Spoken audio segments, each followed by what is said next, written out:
So on the theme of wilderness, when I was very, very young, I thought of it only in terms of the physical.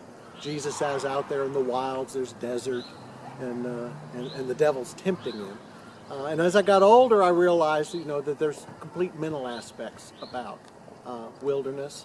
And it's not all just necessarily temptation. A lot of times, temptation can also mean distraction. So as many people know, I've worked for Habitat for Humanity for years. And part of what we do each year is the Jimmy and Rosalind Carter Work Project. In my very first year, we went to the Mekong Delta. I was in Chiang Mai, we were also in Laos, Vietnam, China. And my particular job for this entire week of building homes for all these people that were in desperate need was I had to manage and direct our video and photo crew in doing documenting what's happening, interviews with celebrities, the press conferences, all of those things. And also being my first year, I wanted to do the greatest job ever because I always wanted to work in an organization and do service. So that entire week, I spent every single moment of my time thinking about the detail that I had to do. And it was who needed to be where, who needed to be at what schedule, who needs to talk to this person, what does Asia Pacific need to talk about what's going on, what does our Resource and Development Department need. That was my whole focus. And near the end of the week, I was so tired after like 12 and 18-hour days. I was like, I'm working for Habitat for Humanity, and it feels like I'm just at a regular job, just doing my day-to-day. Something is missing here.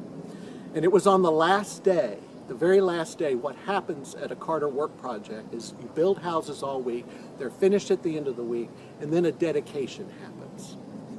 And those dedications are each individual houses, each different family, all the volunteers who've come from all over the world. They all get together and have private little dedications. So for whatever, I'm in a chair, sitting, doing work, editing material for the website, and all of a sudden it just came over me. I got up and I said, I've got to just go walk because I've been here all week and I haven't really experienced what I expected Habitat to be. So I started walking through the community of 80 homes that we were building. And then all of a sudden, I just sort of realized I could sense on my left there was a family in prayer, in a circle prayer with the volunteers. On the right, people were hugging and handing gifts to each other.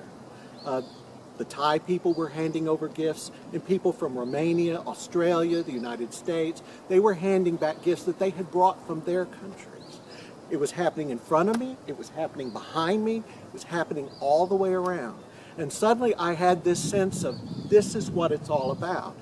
For the first time that I started working at Habitat, I thought, I'm looking at God.